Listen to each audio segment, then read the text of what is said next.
মাটির চুলার পাশে বসে কড়াইতে ধীরে ধীরে চাল নেড়ে চলেছেন এক নারী। আগুনের মৃদু তাপে কড়াইয়ের ভেতর থেকে টুকটুক শব্দ উঠছে। পরে গরম বালুর মধ্যে সেই ভাজা চাল ঢেলে দ্রুত হাতে নেড়ে দিচ্ছেন তিনি। তার ছন্দময় নাড়াচাড়ায় চালগুলো ফুটে উঠছে সাদা মুচমুচে মুড়িতে, আর তাতেই ছড়িয়ে পড়ছে তাজা মুড়ির ঘ্রাণ।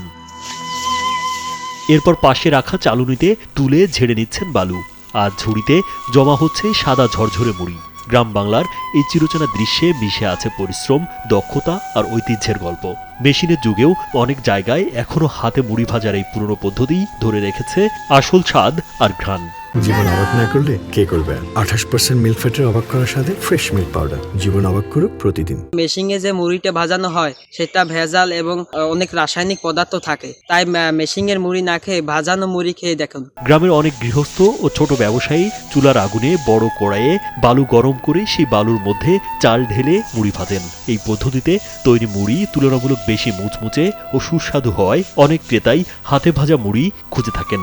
দারু টারু দিয়ে একটু খরচা বেশি হয়, কারণ মেশিনের দেয় খরচা কম হয়, তাই সেইটা বেশি হয়। কারণ বেচা কিনে এইটা একটু কম হয়, কারণ এইটার দাম বেশি হয়।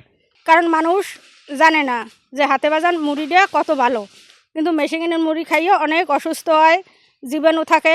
কারণ এই মুড়িতে কোনো জীবাণু নাই।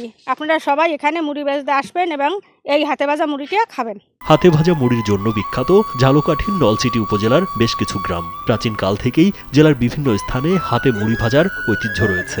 তবে পেশা হিসেবে বংশ পরম্পরায় এ কাজ করছে উপজেলার দপদপিয়া ও নাচনমহল ইউনিয়নের 10টি গ্রামের প্রায় 50টি পরিবার। কাজে ঠিক আছে, এতে ওই খাইয়ে পারবে কোনো মতে থাকা যায় আর কি, বেশি একটা লাভ অংশ থাকে না। কিন্তু এইটা চলে কম, কারণ ওই যে মেশিনের মুড়িগুলোই চলে বেশি, ওইটা কম দামে পায়। মানে কারণ জনগণ কোনো কম দাম আছে ওইটাই খোঁজে, যে এইটা খাইতে অনেক ভালো, ওইটা নির্ভেজাল, খালি লবণ পানি দিয়ে এই মুড়িটা ভাজা হয়। বর্তমানে রমজানকে কেন্দ্র করে মুড়ি ভাজার কাজে সকাল থেকে রাত পর্যন্ত ব্যস্ত সময় পার করছেন কারিগররা।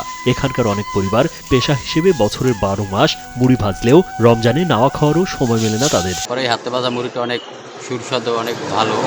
অনেক মেশিনে মুড়ি ভাজে, তো মেশিনের মুড়িটা অনেক খারাপ এবং ভেজাল, কিন্তু এই যে হাতে ভাজা মুড়িটা অনেক ভালো। মুড়ি উৎপাদনের সঙ্গে জড়িতরা জানান, কেউ চাল নিয়ে আসলে মুড়ি ভেজে দিতে কেজি প্রতি 20 টাকা, আর নিজেদের চাল সহ মুড়ি ভেজে দিলে 110 টাকা নিয়ে থাকেন। সময় ও শ্রম বেশি লাগলেও ঐতিহ্য ধরে রাখতে তারা এখনো হাতে মুড়ি ভাজেন। চাল কিনিয়া তারপর ভাজি 110 টাকা করে কেজি, প্রতিদিন ভাজা পরে 50 কেজি 40 কেজি এই।